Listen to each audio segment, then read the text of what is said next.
5, federal investigators say the man behind a deadly explosion in Allentown last weekend wrote letters detailing how he built the bomb and how he wanted to take his 2-year-old son with him. Investigators say it was one of the most grisly sights they'd ever seen, a very disturbing story. Days later, it is cleaned up, the scene is, and residents are slowly returning home. WFMZ's Jackie Ferris joins us from Turner Street in Allentown with the story. Jackie? Well, guys, as far as the letters go, the ATF says Jacob Schmoyer talked about how he wanted to die in those letters. Now, the blast happened on Saturday, and people who live in this area who were affected are just getting back into their homes today. A lot of them have a lot of repairs to do. We counted roughly 70 broken windows before we stopped counting. Now, whether they have damage to repair or not, everyone on this street is just shaken by the carnage that unfolded on their street. All right, you want to go inside?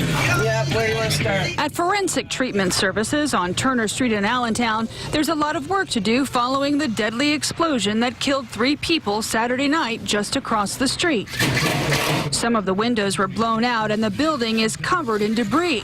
FTS specializes in services for domestic violence. While many neighbors were shocked that something like this could happen on their street, Dr. Veronique Valliere was not. It's highly likely that this individual had a history that no one addressed or ignored or minimized. This was an individual who intentionally set out to commit suicide and do it in the most violent and destructive way that he could conjure up. Federal investigators say they have no evidence the man they say detonated the bomb, Jacob Schmoyer, had a mental illness. But they do have a series of letters where Schmoyer talks about how he built the bomb he detonated after his friend, 66-year-old David Hallman, got into Schmoyer's car. Schmoyer's 2-year-old son, JJ, was in the back seat. He made reference to his son in one of the letters. That indicating it was intentional. He was taking JJ with him. Investigators pieced together Schmoyer's car and determined that the bomb was located on the center console. They say it contained 2 explosives made from materials that, when purchased alone, are not illegal. Investigators say this was an isolated incident and that Schmoyer likely acted alone. But here on Turner Street, residents are working in unison to clean up what the explosion did to their homes and their sense of security.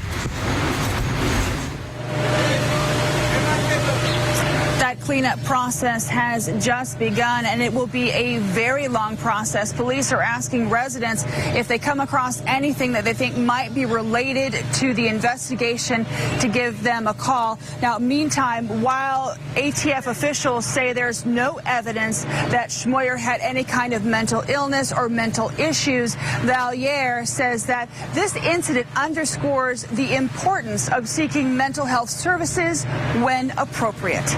In Allentown, Jackie Ferris, 69 News.